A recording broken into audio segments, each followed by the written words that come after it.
Nilabas na nga ng Honda yung pinakabagong Honda ADV 160 nila, yung SUV Pride Dedices. At pati top box ni Susi. Keyless remote lang gagamitin mo. Kung open mo na yung Honda Smart top box niya. Anong bago dito? Silipin natin ngayong araw. Tara!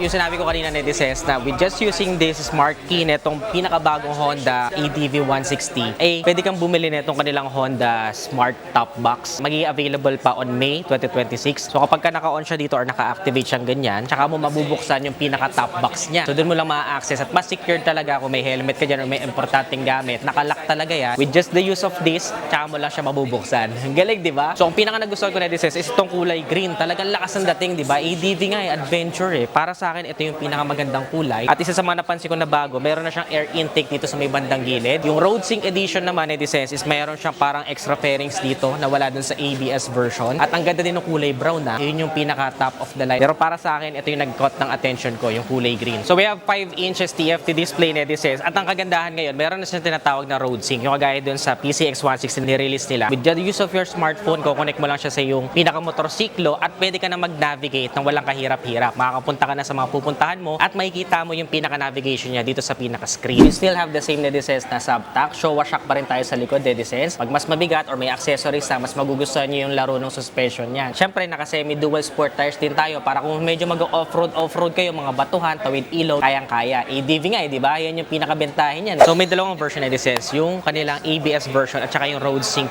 version. Adjustable windshield. Ibababa siyang ganyan, itataas siyang ganyan, depende sa biyahe ninyo kung paspasan na ba yung hangin. So manual yung adjustment niya. So may konting pagbabago naman sa mga aesthetic niya, Dedices. Kung mapapansin niyo compared dun sa dati, bukod sa mga color na available is meron din konting facelift na nangyari. 4 valves, 4 stroke, single overhead cam, liquid cooling system, ESP Plus, 157cc to be exact, gold ang emblem para sa Road Sync at silver naman para sa ABS. We have 60 by 55.5 mm na bore and stroke and 12:1 naman na compression ratio. 11.8 kilowatts max power at 8,500 RPM and 14.7 Newton meters at 6,500 RPM of maximum torque. Siyempre, electric start, Dedices. Meron siyang passing light. Meron tayong telescopic fork na front suspension. Tapos, PGM-FI at we can expect na kaya netong mag-average fuel consumption of 45 kilometers per liter. Ayon yan sa WMTC So, matipid pa rin sa gasolina, Dedices, kahit na 160cc na siya. We also have hydraulic disc sa unahan at likuran and syempre, ABS para safe. 133 kilograms so, Dedices, pwede sa mga beginners. Tapos, 780